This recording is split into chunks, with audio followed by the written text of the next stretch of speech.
to another vlog.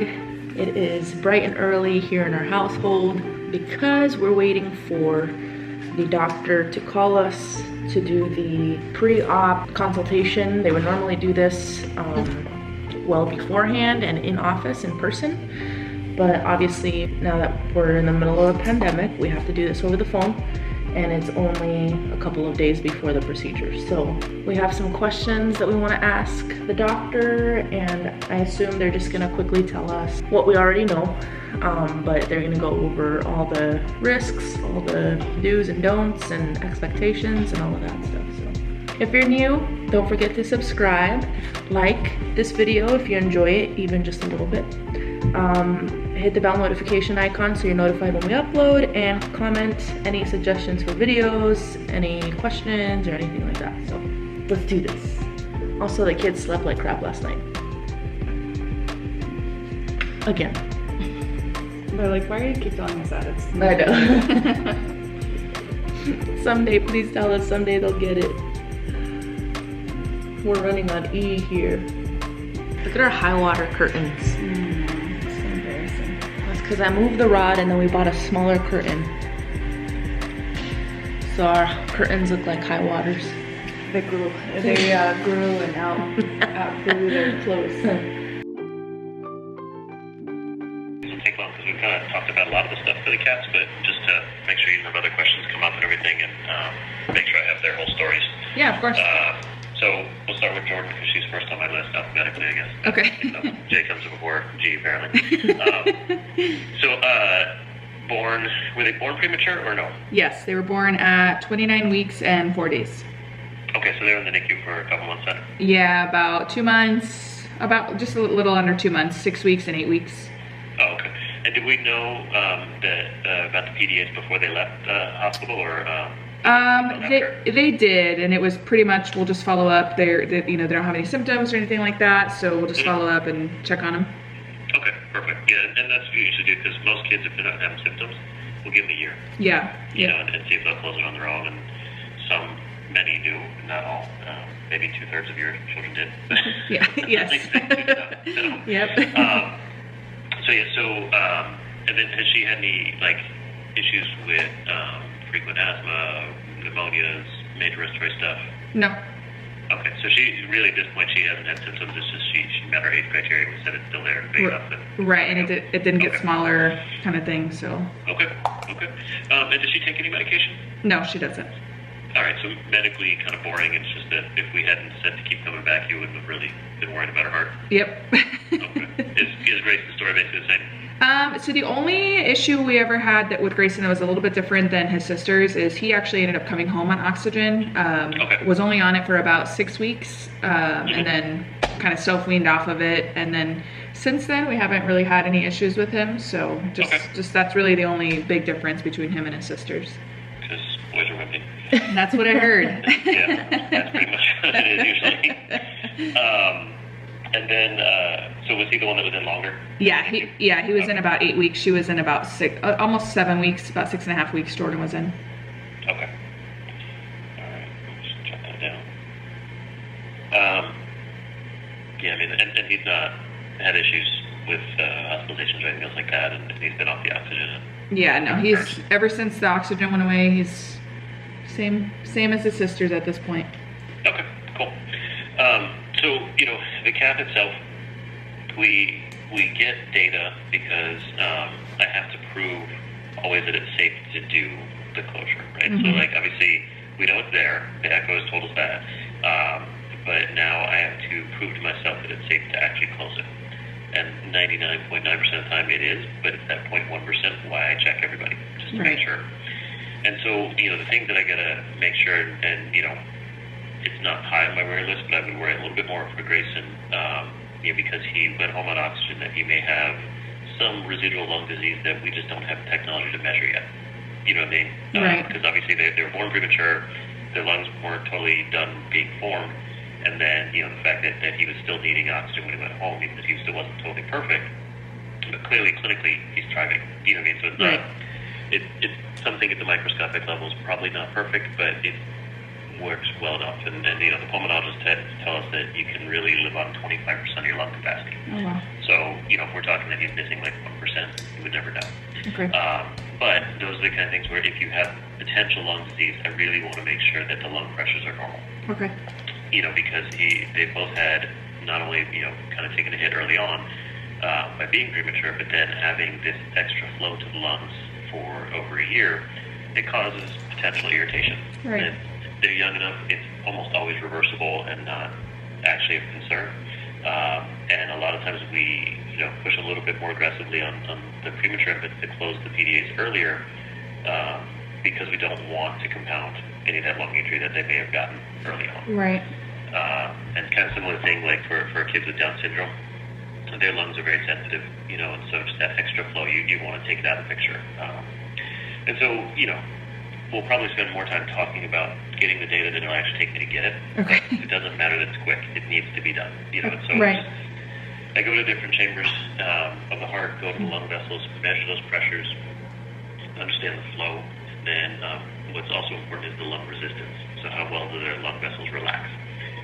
And if they've been irritated for a long time from lots of flow, maybe preemie lungs, that kind of stuff, then you worry the resistance may not be completely normal. Mm-hmm. But we have a pretty big range of normal. So, you know, as long as it's within that range, I'm not worried. Okay. And really, they say, you know, even if you're mildly increased resistance, there's still like a pretty good leeway of how far increased beyond normal you need to be before you'd say this is probably not a safe thing to close. So Okay. the odds of them being even remotely close to that are very low, but I have to prove that. Yeah, okay, that makes sense.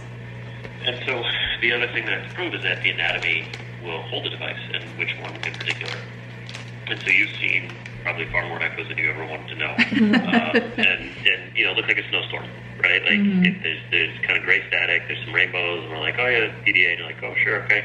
And you know, in terms of deciding how to close a PDA, that's kind of how I feel about the echoes too. I'm like, yeah, it's there, but that's not any kind of detail to tell me size, shape, length, any of those things. So that's where the X-ray pictures that we take, and I'll show you their pictures on Thursday.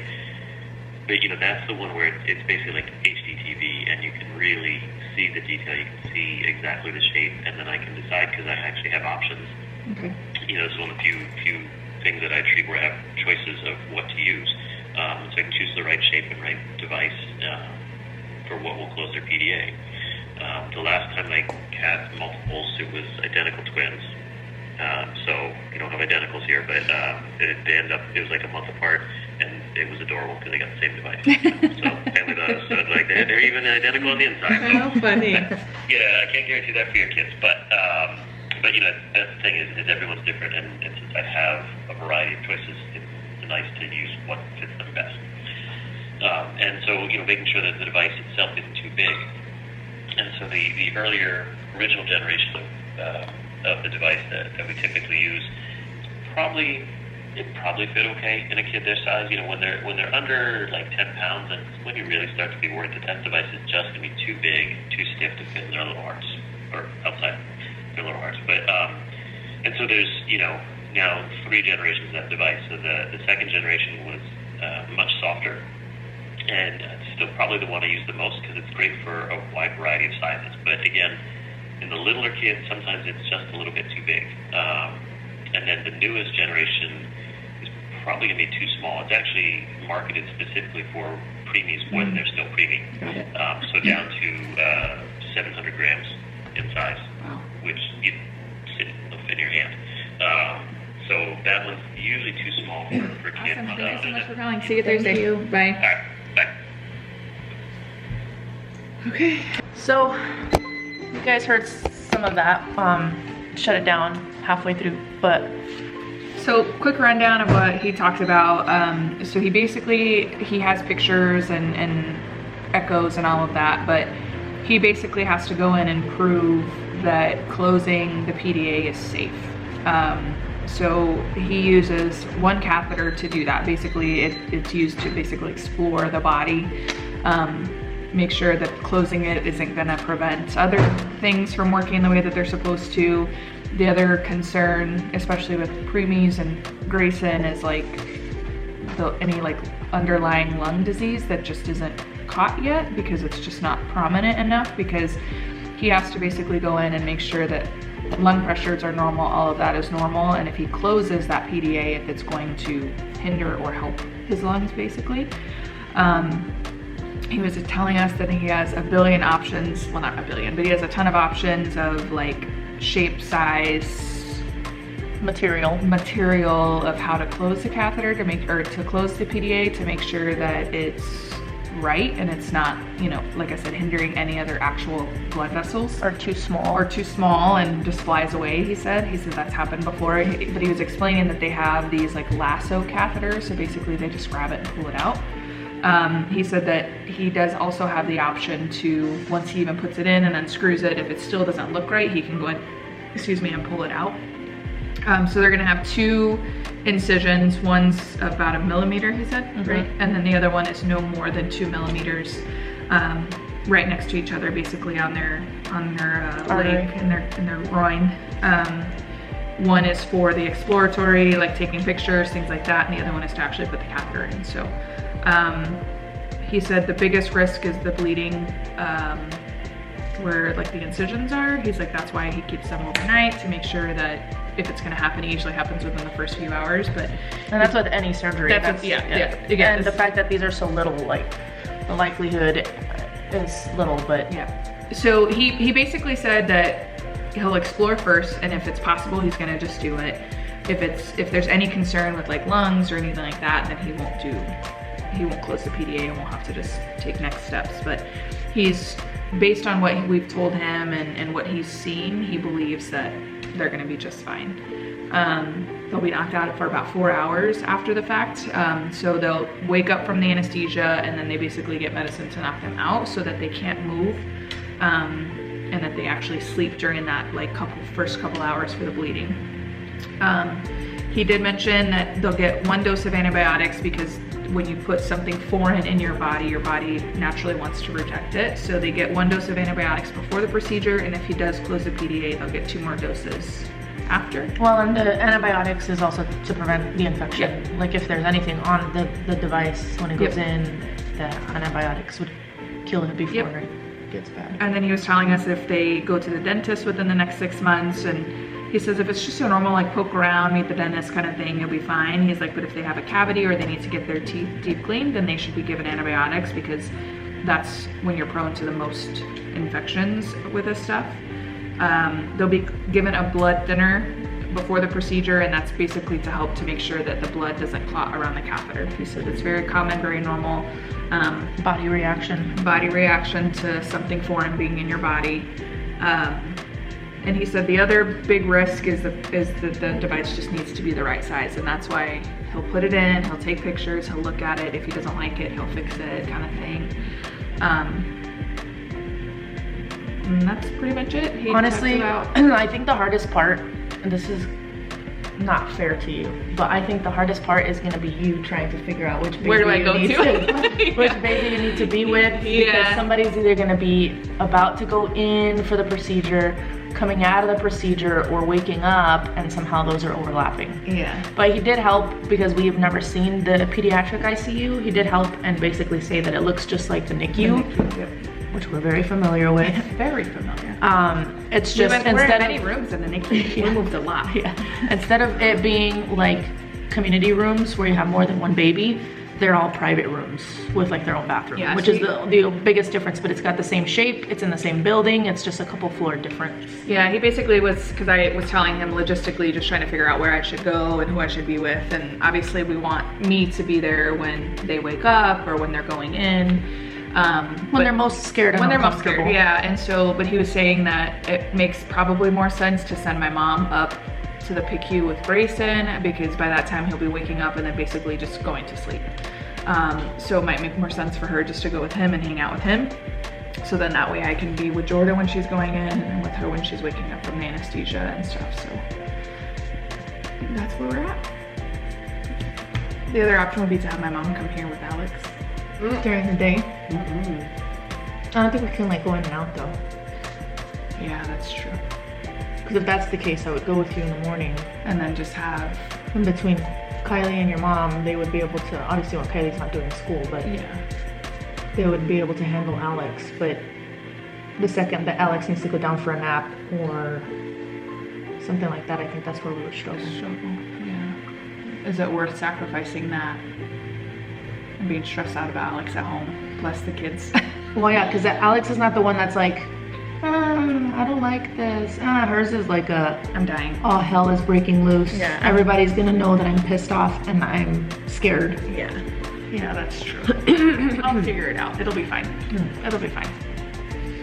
I think I'm lucky in that it's this guy, right? Like this guy knows his stuff and he understands. He gets it. He's gonna make sure that I'm able to be with who I need to be with. And yes, we have a pandemic going on, but they're also choosing to do this during a pandemic, and so I think they're gonna be pretty understanding. Well, not only that, but I feel like the kids in general, especially afterwards. Obviously before is a little different because they're like, who are these people? And they're like very much themselves. After the fact, they're not gonna know what the heck is going on. No, and they're gonna be all. He basically said they're gonna take like a 4-hour nap.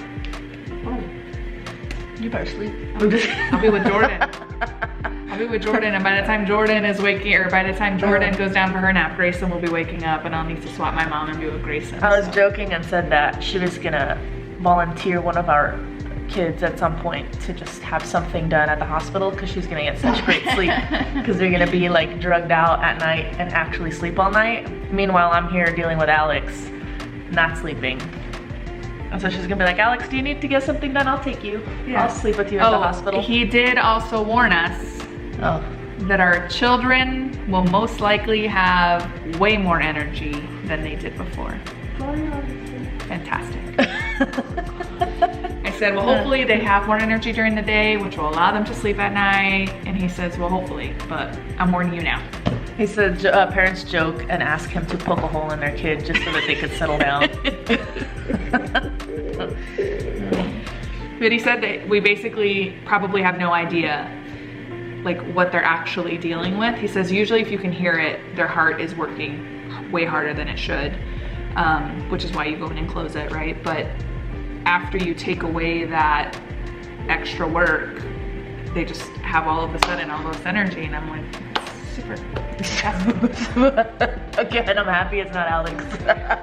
I don't know how much more energy that. Well, that's what I basically said. I said, oh great, they'll catch up to Alex. Like, 'cause that girl is a psycho of energy. She's a little hurricane. Like when she's tired, she's still full of energy. Like like you tried to rock her and she's like bucking out of your arms. Like, and the other two just get mad and push you away, right? And everybody's always like, oh, Grayson's so mellow. He's so cute. Now we know why. Until Friday. He's gonna be Gralix. Oh my God. Oh my God. Can you, so imagine Grayson right now, right? When he gets mad or he just is in this hitting mood. It's hard. Can you imagine what it's gonna be like after? Hold this. This is what he's gonna look like.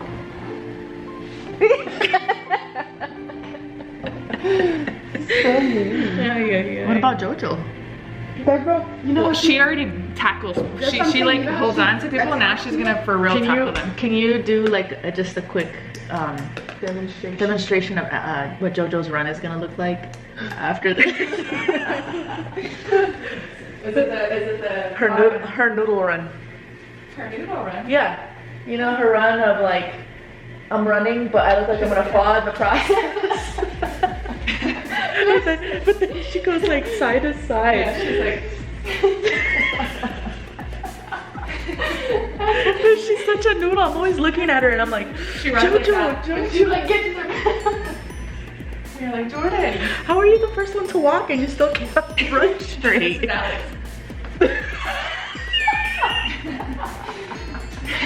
Oh my God. And then wait, here's Grayson. Ready for Grayson then? Poor guy, he doesn't bend his legs. He doesn't know he has kneecaps yet. That's cute though. Mister's like, what are you running for? What's wrong? Everything's okay, mister. Nobody's hurt, okay? Nobody's here. Alright, well that concludes this video. Thanks for watching. Sorry, there's no babies. They're sleeping. Yeah, this is a boring one. Welcome to the doctor's office. But thank you guys for watching. We will... No babies, but you got mister. Yeah, you will see fur baby. Oh, gosh. And Kylie. Well, yes, and Kylie. Ready for school. Had her breakfast. Hashtag sweat life. Sweats and t-shirt life. But we'll see you on the day of the procedure. Or Maybe you'll see tomorrow. us on the day of the Maybe procedure. tomorrow. Oh, maybe. We'll show you, ew. We'll show you getting things ready. Here's our list. That's all Oh my gosh. For now, there may be more or less. We're list people. 100%. That's how we grocery shop. That's how I know. What's funny is I will forget something even still. You're weird and you go to I used to do that. My mom like knows shit in her head, and she's like the only person who grocery shops. So she's like, oh, I like mean, her, that's- yeah, her like yeah, inventory we're is all like, ding, ding, ding, I yeah, need bread. We're like, We forget stuff after we leave the store. we forget things on our we forget things on our list. We'll be in line to check out, knowing we have to get ice, and we'll say, hey, let's make sure to get ice for whatever reason. In the line. Like already at the belt to check out, and then we finish checking out, we pay, we walk away, and we're like, damn it, the ice. Or we pay for the ice, but we never grab it. Yeah, or we'll like, hey, we need to grab this when we are walking to the counter. We'll forget Even it. if it's on our list, we'll forget it. Yeah. So when we so I have two lists. I have a paper list and Mr. Sir. Boy, Get your butt down. hey, get down. Get off the table. This is not for dogs. Somebody from I your have son. a paper list and then I have the list on my phone, so I'm gonna check it twice. Like Santa Claus. Dang. Way to go. Like Santa Claus. All right, mister. Tell everybody. We'll see you later. Kiss him, give him a kiss. Bye. Oh, good job, mister. That was cool. Give me a kiss.